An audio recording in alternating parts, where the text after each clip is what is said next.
Selamat pagi, sobat, rekan-rekan dimanapun berada. Mudah-mudahan sehat-sehat semua ya sobat. Baik, langsung saja sobat.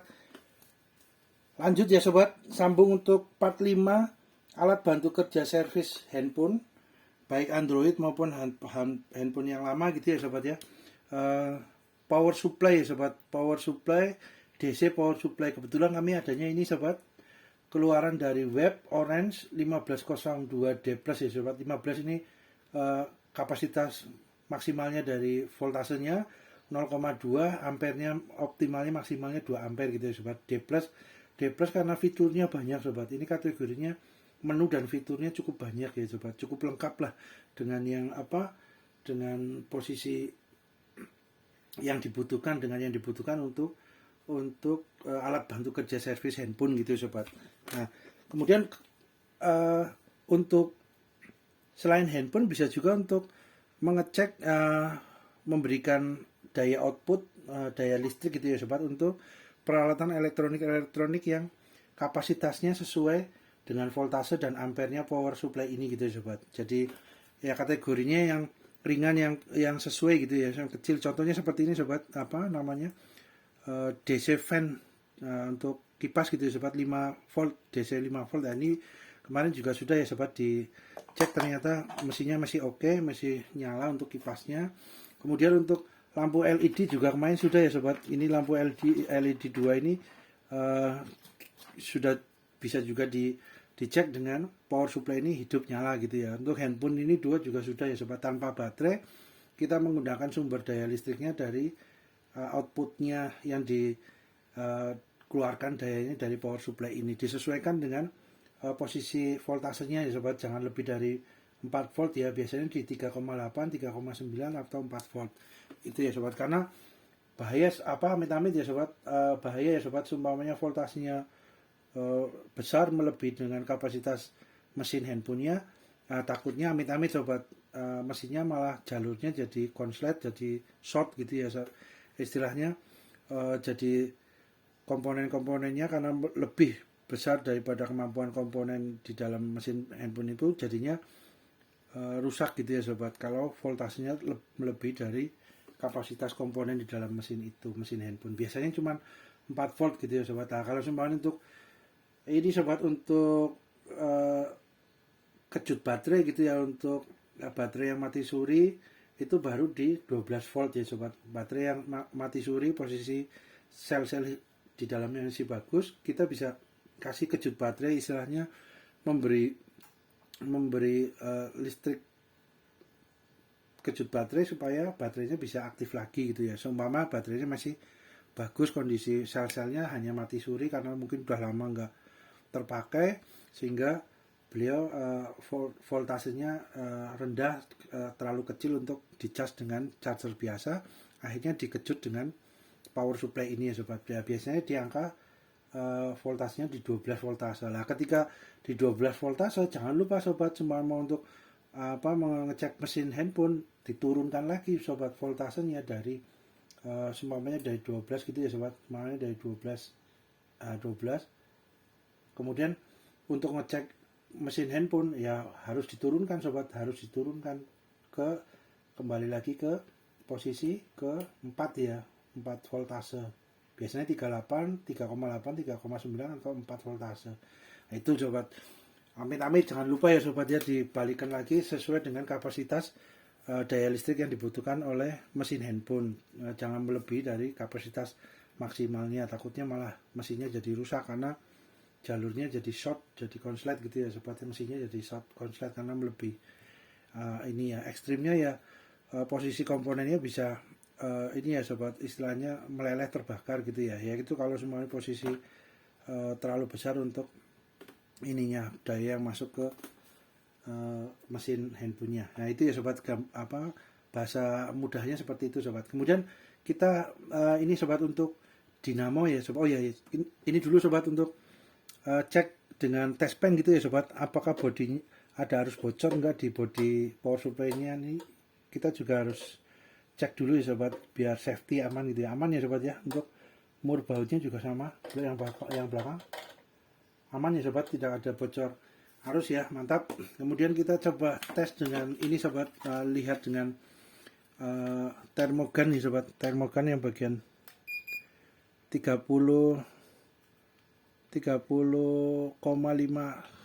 derajat Celcius sobat, bagian luarnya ya, jadi kategorinya dingin gitu ya. Ya mungkin ini juga masih posisi standby gitu ya sobat. Kalau sudah agak lama mungkin dengan pemakaian untuk kerja, alat bantu kerja servis handphone mungkin agak lebih hangat sedikit gitu ya, tapi ya kemungkinan enggak sampai bagian depan. Nah, 31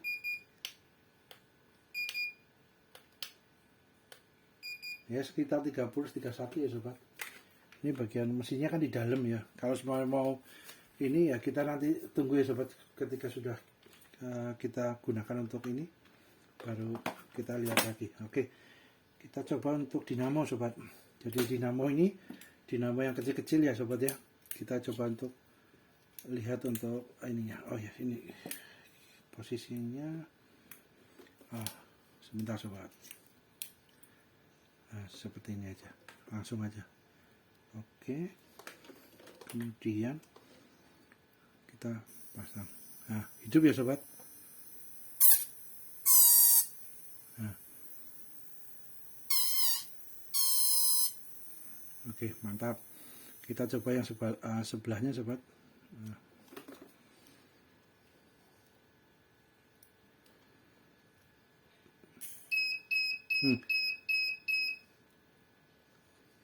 Ada proteksinya ya sobat, jadi proteksinya nyala kalau semuanya terjadi short atau konslet gitu ya sobat ya.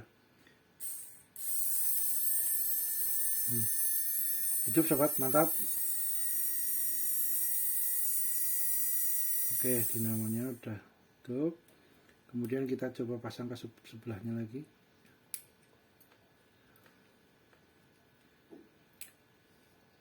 Ini tadi proteksinya bunyi karena dinamo nempel, dua dinamo nempel sobat, jadi mungkin ngeground gitu ya, jadinya proteksinya hidup. Nah, ini juga hidup sobat.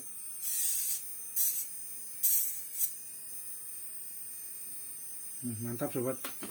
Nah, ini kita coba ke ini sobat, sebentar, ini taruh dulu yang dua. Jadi prinsip kerjanya ampernya hampir mirip ya sobat ya, dengan bahasa yang sederhana hampir mirip dengan yang handphone gitu ya sobat. Kita coba dengan dinamo kecil ini sobat. Ini posisi dinamo, listrik masuk ke kumparan lilitan dari kawat tembaga itu, dinamo yang di dalam, kemudian menciptakan daya magnet yaitu ya daya magnet, kemudian ada magnet 2 di dalam dinamo ini untuk terjadi gaya tolakan magnet, akhirnya penggerak di dalam itu dinamonya berputar gitu ya, dan dinamo berputar disalurkan melalui gigi roda ini untuk menggerakkan mesin mainan anak atau barang elektronik yang membutuhkan dengan dinamo kecil ini gitu ya sobat. Nah, kemudian ini ampernya kan posisinya stabil sobat, ketika beliau tidak ada beban, ampernya juga berapa ini, 2 strip ya sobat ya, 2 strip 1 2. Nah, itu posisinya segini itu sobat ya. Nah, ketika kita kasih beban sobat, seumpama kita kasih beban, beliau bekerja gitu ya, ada beban, ketika disalurkan dengan roda gigi gear yang lain, kita coba ya sobat. Nah itu sobat, jadi ampernya juga naik karena beliau dikasih beban untuk rodanya roda giginya itu dikasih beban, seumpama ini ada beban untuk kerja di mesinnya gitu sobat. Nah, itu ampernya langsung naik sobat. Nah, kalau bebannya maksudnya kinerjanya kadang besar, kadang nggak begitu besar, beliau juga ampernya akan naik turun sobat. Nah itu ya sobat, jadi ini kami tekan, lepas sedikit, tekan atau agak keras menekannya, berarti kan rodanya beliau kan istilahnya torsinya tenaganya dibesarkan untuk bisa tetap menggerakkan gigi roda ini sobat ya. Jadi nah itu naik, kalau semuanya di pejitnya konstan, beliau ampernya juga konstan sobat. Kalau semuanya agak seumpama agak ini terus agak beban kerjanya agak besar, terus kendor sedikit gitu, beliau juga akan goyang-goyang. Nah itu hampir mirip dengan handphone gitu ya sobat. Handphone atau peralatan elektronik yang lain, handphone juga kan beliau sistem kerjanya kan banyak, lebih kompleks gitu ya sobat di dalam handphone itu. Nah, beliau kan ketika mesinnya bekerja untuk mensupport beberapa fungsinya gitu ya, seperti sinyal, seperti juga prosesornya, IMC-nya gitu ya sobat ya, atau komponen yang lain gitu ya, memorinya. Nah, beliau juga ampernya kan bergerak goyang-goyang sobat, tapi ketika posisi sudah selesai untuk tugas yang diberikan di handphone itu, untuk telepon, untuk apa, beliau juga akan, atau untuk browsing gitu ya, browsing kan browsing di internet, di online itu kan beliau kan bekerja prosesornya, atau istilahnya kalau di komputer itu prosesornya gitu ya sobat, komponennya kan akan bekerja untuk online, untuk mencari sinyal juga kan, untuk sinyalnya juga mencari sinyal wifi maupun sinyal dari kartu handphonenya gitu ya. Itu juga akan ampernya, jarumnya akan naik goyang-goyang. Itu berarti juga menandakan hampir mirip dengan dinamo ini gitu ya sobat. Ketika ada beban kerja, beliau akan ampernya juga naik. Tapi ketika beban kerjanya sudah kerjanya sudah ringan, nggak begitu berat, beliau akan juga ampernya akan turun terus stabil gitu ya sobat. Ya ini gambarannya, bahasa sederhananya seperti itu sobat. Nah, oke, ini untuk dinamo udah mantap sobat. Kemudian dinamo kecil ya sobat ya, yang disesuaikan dengan ini. Nah kita lihat sobat, untuk ini sudah kerja hampir sama ya sobat ya, karena memang nggak begitu ya dingin kategorinya sobat, nggak istilahnya nggak sampai hangat. Juga ruangannya juga harus, ventilasinya juga sirkulasi udaranya juga harus lancar ya sobat. Jangan di tempat yang ventilasi udaranya tertutup, takutnya kan pengap. Terus beliau apalagi ada solder uap, ada solder manual kan, ini ya sobat, jadi harus sirkulasi udara di ruangannya lancar sobat. Kemudian kita untuk ininya sobat, ampernya 19,8 ya sobat untuk high-nya. Untuk buat rata-ratanya 5,8, 5,4. Kemudian yang ampernya 0,069. Oke, kemudian kita coba untuk yang handphone baterai ya sobat ya. Kita untuk baterainya, untuk outputnya sudah ya sobat, jadi output ini posisi outputnya ininya di V out ya. Kemudian kita balikin lagi ke posisi 0 ya sobat. Oke, terus kemudian kita untuk voltase tes sobat. Nah menu ini menggunakan kabel yang tes ini, yang bagian tes ini ya. Kalau yang sini kan bagian outputnya sobat ya.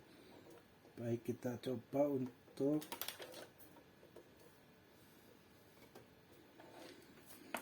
nah ini baterainya sobat. Baterai untuk yang ini handphone gede ini ya. Nah, kita cek untuk apakah baterainya masih oke apa enggak, karena udah lama enggak digunakan juga sobat. Ini bagian kutub negatifnya sebelah sini, kutub positifnya sebelah pojok sini ya sobat ya. Jangan terbalik sobat.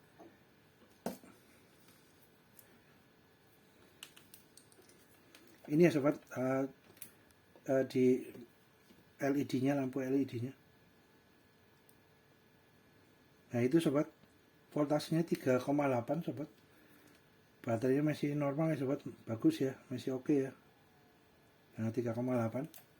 Kemudian kita coba yang bagian tes bawah ya sobat. Nah, kemungkinan ini adalah ampere ya sobat, kemungkinan ya. Kita coba. Nah ini layarnya titik-titik. Kemudian kita posisi dengan kutub positifnya sebelah sini, kutub negatifnya sebelah sini. Jangan terbalik ya sobat.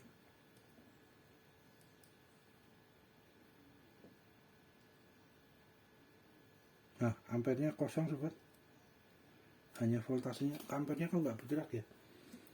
Nah ini coba kita yang lainnya sobat ya.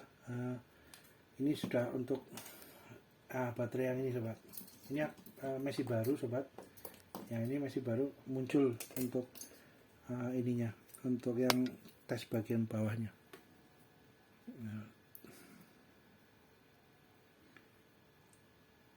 Nah itu sobat, nah muncul ya sobat ya, 1,6.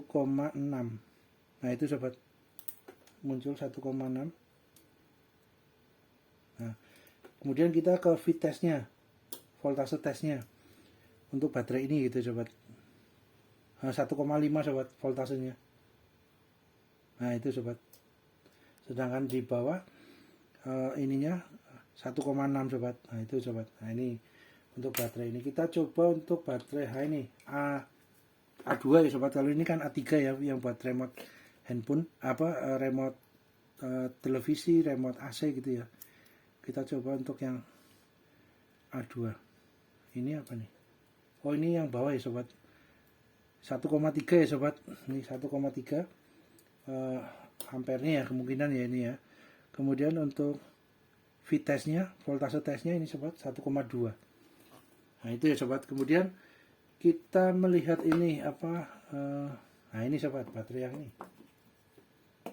Baterai yang PL5C ya sobat ya. Ini positif, negatif.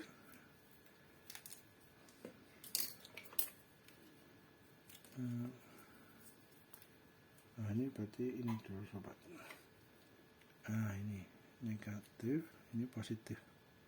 Wah ini sobat, voltasenya hanya 1 sobat. Baterainya kemungkinan ini kalau semuanya nggak bisa dicas dengan charger biasa gitu ya, desktop atau charger biasa, kita coba kejut dengan 12 volt gitu ya sobat. Harapannya masih hidup ya, masih selnya masih bagus gitu ya, sel-sel baterainya masih oke. Kita coba untuk bawah sobat, untuk 0,1 juga sobat. Oke, kemudian kita coba yang ini sobat, yang hampir sama ya. Wah ini kosong sobat,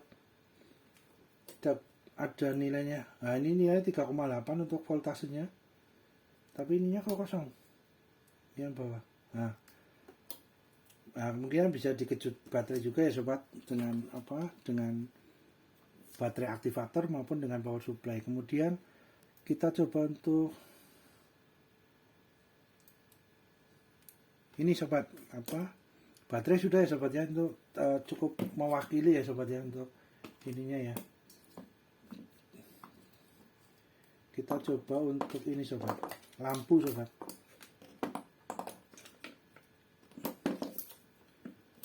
Atau baterai yang ini ya sobat, kita coba satu gitu ya, untuk kutub negatif positifnya. Nah, tulisannya kecil ya sobat. Ini biasanya sebentar sobat, kita coba dulu ya. Ada tulisannya positif negatifnya enggak? Atau ini agak panjang. Negatif positifnya terlihat.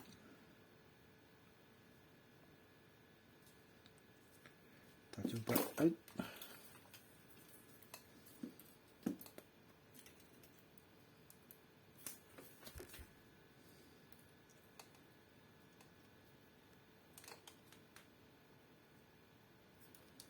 Kebalik.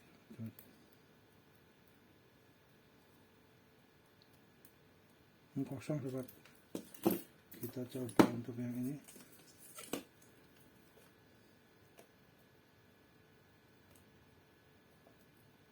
Oke. Nah ini sobat, keluar sobat nilainya. Ini posisinya, voltasenya masih 4,1 ya sobat ya. 4,1 untuk bawahnya. Nah ini kosong sobat, tidak ada pergerakan untuk LED-nya. Oke, ini ya sobat ya. Kemudian kita coba yang ini baterainya memang sudah banyak yang error sobat. Baterai ini baterai sudah digunakan aktivator baterai juga nggak mau sobat. Jadi memang sel baterainya kemungkinan sudah almarhum gitu ya sobat.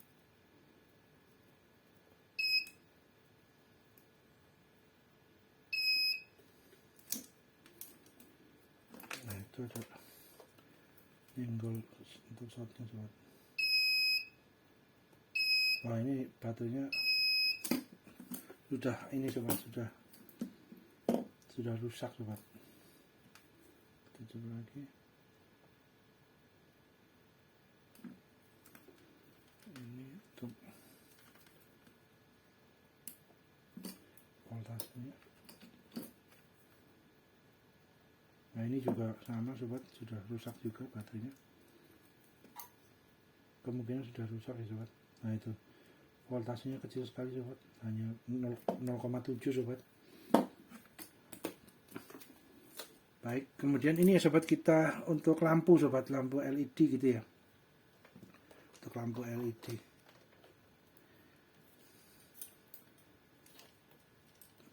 Ini voltasenya out ya sobat, karena ini bukan buat ngetes lagi, kita menggunakan yang sebelah sobat.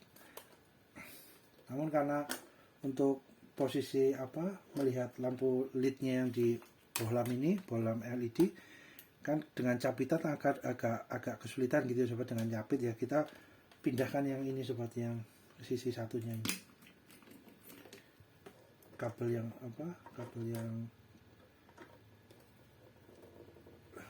bentuknya ini. Oke, kita coba di berapa sobat, di 4 ya, kita coba di 4 ya sobat, disamakan dengan handphone gitu ya. Kita coba untuk lampunya nyala apa enggak. Untuk LED nya ini jadi bohlamnya kemungkinan sudah bohlamnya ini posisi mati gitu ya sobat ya. Nah, kami lihat ini ada posisi LED yang ada dotnya hitam sobat. Biasanya kalau LED ada dotnya hitam seperti ini, lampu LED kecil-kecilnya ini biasanya yang sudah rusak, sudah mati ini sobat.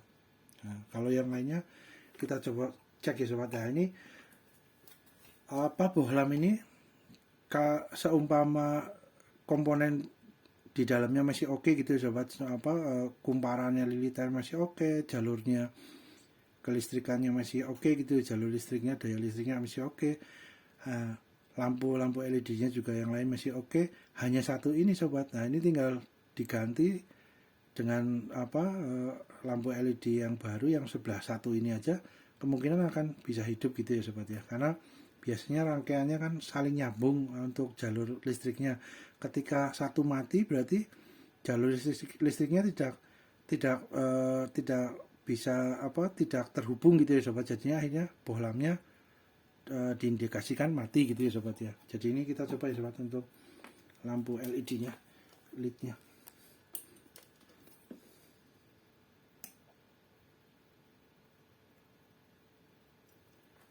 Kita besarkan sobat. Nah, ini sobat, posisi 6 atau 5 ya, 5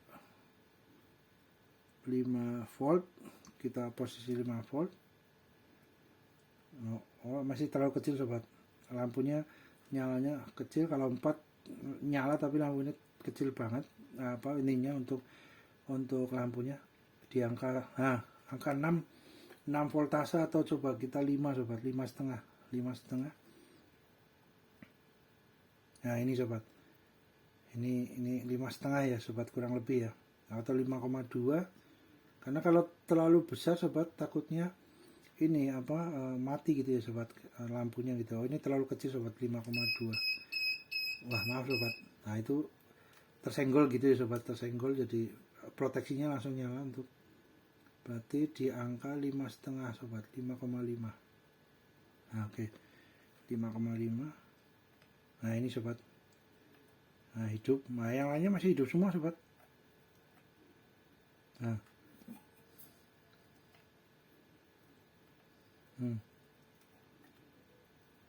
coba kita di 5,7, 5,8. Nah, 5,8. Nah, lebih terang sobat, tapi jangan terlalu terang sekali ya sobat, karena kalau daya voltasenya melebihi daripada kapasitas maksimal LED-nya jadi rusak. Kalaupun nyala nggak lama terus beliau mati gitu ya sobat, karena terlalu panas gitu ya, listriknya melebihi dari kapasitas dari lampu LED kecil-kecilnya ini. Nah, nyala semua sobat, nyala. Oke, nyala. Nah, ini yang ada dot hitamnya sobat. Nah, ini yang ada dot hitamnya mati sobat. Ini posisi ada dot hitamnya. Kita coba lagi. Nah, nggak nyala sobat. Nah, kemungkinan rusaknya di yang LED satu ini ya sobat ya. Waduh, ini kesenggol sobat, proteksinya hidup. Nah, ini yang sampingnya hidup, sampingnya nah hidup juga sobat.